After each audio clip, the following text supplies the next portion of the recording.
আসসালামু আলাইকুম, কেমন আছেন সবাই?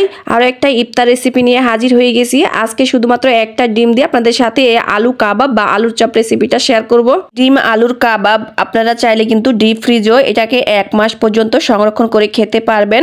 ডিম আলু কাবাব তৈরি করার জন্য এখানে আমি নিচ্ছি 2টো পেঁয়াজ কুচি, আর দিয়ে দিচ্ছি পেঁয়াজের বেরেস্তা 1/2 কাপ পরিমাণ, দিয়ে দিচ্ছি কয়েকটা কাঁচামরিচ, ধনিয়া পাতা দিয়ে দিচ্ছি 1 মুঠো পরিমাণ, দিয়ে দিচ্ছি পরিমাণ মতো লবণ, বিট লবণ, সরিষার তেল দিয়ে দিচ্ছি 1 টেবিল চামচ পরিমাণ, 1 চা চামচ দিয়ে দিচ্ছি চিলি ফ্লেক্স। ঝালটা অবশ্যই আপনারা বাড়িয়ে কমিয়ে দিতে পারেন। এখন সবগুলো উপকরণ একসাথে খুব ভালো করে হাত দিয়ে মেখে নিচ্ছি।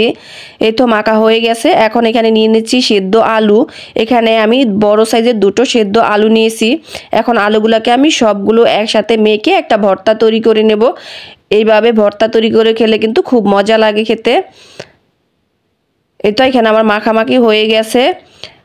আর চপ তৈরি করার জন্য এখানে আমি 2টো ডিম নিয়েছি, তবে আপনারা চাইলে কিন্তু এখানে একটা সিদ্ধ ডিম দিয়ে কিন্তু অনেকগুলা চপ তৈরি করতে পারবেন। এই তো দেখুন এখানে আমার অনেকগুলা ডিম কিন্তু হয়েছে।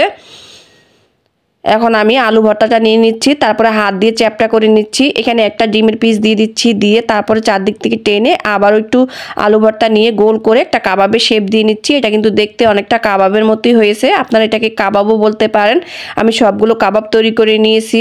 এখানে নিয়েছি 2টো ডিম, দিয়ে দিচ্ছি পরিমাণ মতো লবণ, তারপর ডিমটাকে খুব ভালো করে ফেটিয়ে নিচ্ছি। এখন এই ফেটানো ডিমের মধ্যে আমি যে আলুর কাবাবটা তৈরি করে রেখেছি সেই আলুর কাবাবটা দিয়ে দিচ্ছি, দিয়ে তারপরে খুব সুন্দর করে কিন্তু এপিট ওপিট করে নিচ্ছি। আর এখানে নিয়েছি আমি ব্রেড ক্রাম্বস, এই ব্রেড ক্রাম্বসে খুব ভালো করে গড়িয়ে নিচ্ছি।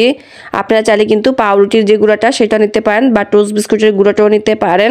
এটাকে খুব ভালো করে কোট করে নিয়েছি। এইভাবে করে কিন্তু আমি সবগুলো কাবাব বানিয়ে নিয়েছি। এখন এগুলোকে আমি ডিপ ফ্রিজে রেখে দিব 2 ঘন্টার জন্য। 2 ঘন্টা পর বের করে নেব, তারপরে আমি একটা বক্সে ঢুকিয়ে নিচ্ছি। এগুলাকে আপনারা একদিন তৈরি করে কিন্তু 1 থেকে 1.5 মাস অনায়াসে খেতে পারবেন।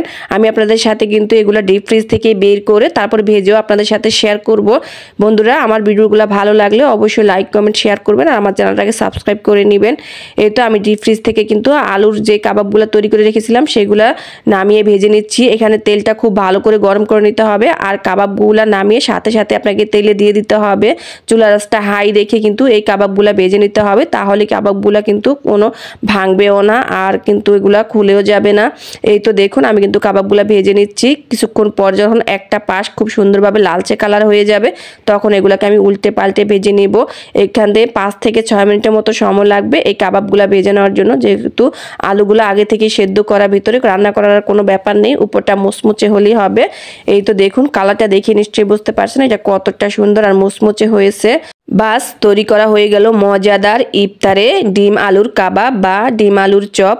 বন্ধুরা অবশ্যই বাসায় রেসিপিটা ট্রাই করবেন, খেতে কিন্তু অনেক বেশি মজা হয়েছিল। বন্ধুরা, আমার রেসিপিগুলো ভালো লাগলে অবশ্যই আমাকে সাপোর্ট করবেন। আপনাদের একটু সাপোর্ট এবং ভালোবাসায় কিন্তু আমার এই ছোট্ট পরিবারটা আস্তে আস্তে বড় হবে। এই তো দেখুন ভেতরটাও কত সুন্দর হয়েছে, মাশাআল্লাহ। আজকের মতো এখানে বিদায় নিচ্ছি, সবাই ভালো থাকবেন, আল্লাহ হাফেজ।